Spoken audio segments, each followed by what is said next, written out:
ઓમ વધારે થયું કે બરાબર? આને ના, આ બહાર નથી, અંદર છે. અહીંથી દેખાય. કરો બસ. હવે બરાબર ખ્યાલ આવે?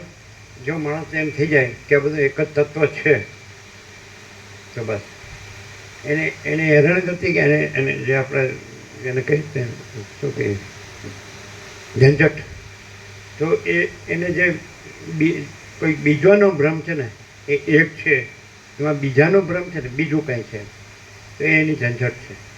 અને એક જ છે, આખું અનંત એક જ છે, પૂર્ણ અખંડ અભેદ, એમાં કોઈ ભેદ નથી. એમાં આવે છે વારંવાર કે એનામાં કોઈ ભેદ ન હોય, એનામાં બધું એક જ હોય અને બધું અનંતને પૂર્ણ જ છે. એટલે એવો એ હોય તો એ જ છે. એમાં ભલે જે નિરૂપણ અલગ અલગ હોય, વક્તવ્ય એને શું કહેવાય સમજાય છે? એને વ્યક્ત અલગ, એમાં શું એ વ્યક્ત અલગ અલગ કરે છે ને એમાં ગૂંચવાડો થાય છે ને. સીધું એમ કહે છે ને ભાઈ જો હે સો હે, જે છે તે છે, બીજું કાંઈ નથી અને બીજું કાંઈ થતું નથી.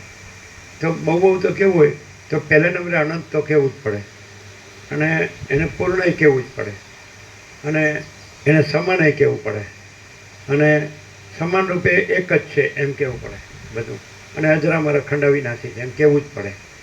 સમજાય? અને નામથી કેવું છે, સત ચૈતન્ય અને આનંદ છે. એ સત છે, સત્તા માત્ર છે, ચૈતન્ય પ્રકાશ માત્ર છે, અને આનંદ માત્ર, શાંતિ માત્ર છે. બીજું બસ બીજું કાંઈ નથી.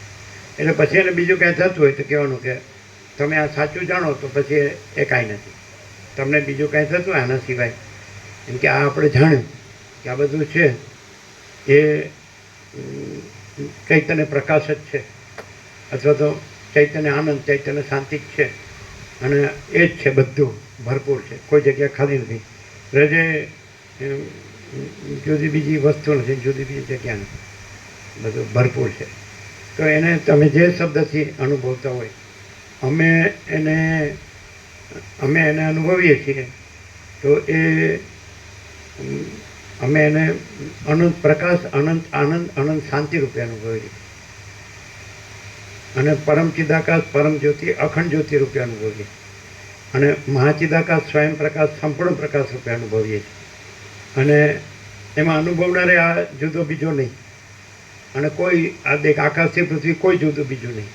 એ પોતામાં પોતે જ અનંત અખંડ અભેદ, અજરામર અખંડ અવિનાશી, નિરંજન, નિરાકાર, નિર્વિકાર, અનંત સંપૂર્ણ, અનંત સર્વત, અપરિચ્છિન્ન, તુર્યાતીત, એક જ અદ્વિતીય, અનાદિ અનંત, કૈવલ્ય, અણિશુદ્ધાર પાર, કૈવલ્ય સદા એકરૂપ ઓરિઝન. એટલે બધું આ એક જ અનંત પૂર્ણ સ્વરૂપ છે. બરાબર છે? એ સત છે, એ ચૈતન્ય છે, પ્રકાશ છે, આનંદ છે, શાંતિ છે, તો એ જ છે. જો જેને કંઈક જુદું બીજું લાગતું હોય ને તો એ અજ્ઞાન, એ કાંઈ નથી.